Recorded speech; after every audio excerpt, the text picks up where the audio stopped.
the end of the Wagyu trail. I can't encourage a carnivore to come to Japan enough. The level of dedication towards Wagyu is so apparent in every aspect, from the farm to the olive fields to the supermarkets to the butchers, and then finally to this incredible Omakase Wagyu experience. Oh, here we go, the tongue.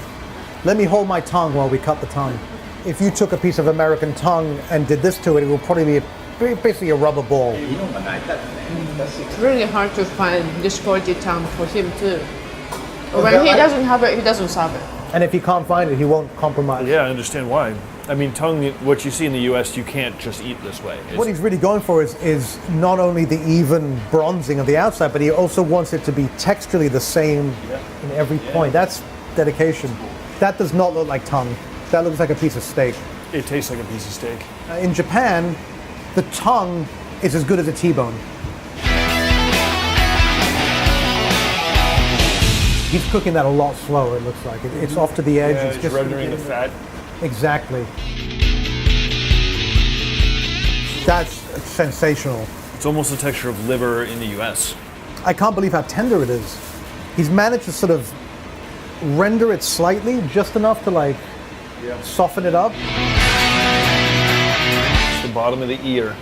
I don't think I've ever had bottom of ear before. The way we butcher things in the States, the head, it doesn't see past the slaughterhouse floor. You see the cheek is really the only, and the tongue are the only things you see. Right. That is beef.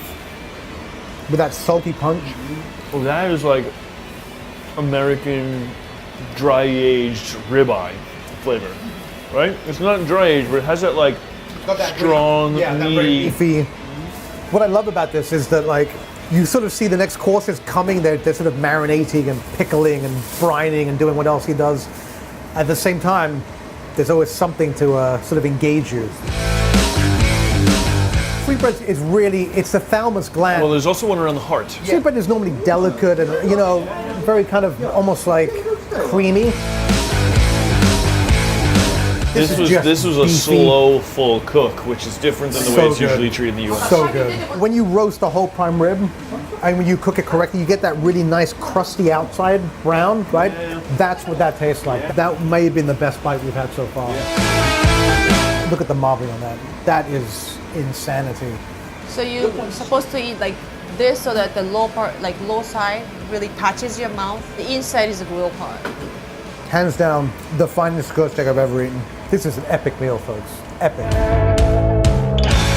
Now, oxtail is another thing that you wouldn't normally sear over a grill. Absolutely not.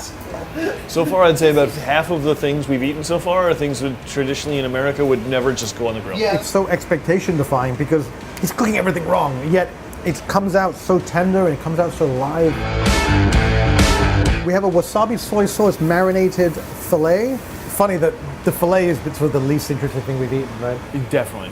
The instruction is you eat the pepper first, then you take a bite of the steak. Or take the whole steak.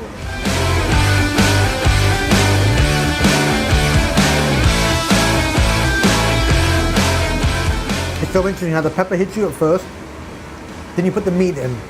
Then you get that profoundly beefy flavor, the rush of fat, the rush of salt, but then the heat of the pepper comes on at the end. It comes back Really back interesting. Again. Sort of these undulations of flavor. This is a piece of filet mignon that has way more flavor than most filet mignon I've ever eaten.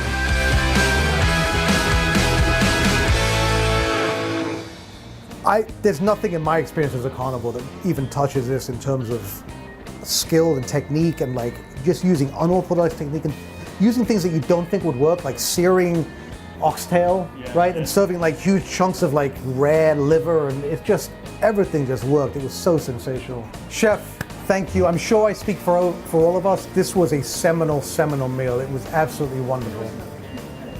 Gato. Can't wait to come back. Thank you very much. Thank you. That is incredibly flavorful. It's definitely, you can tell that there's chicken in there, but the finish is definitely beef. I mean, it's like, it's meaty.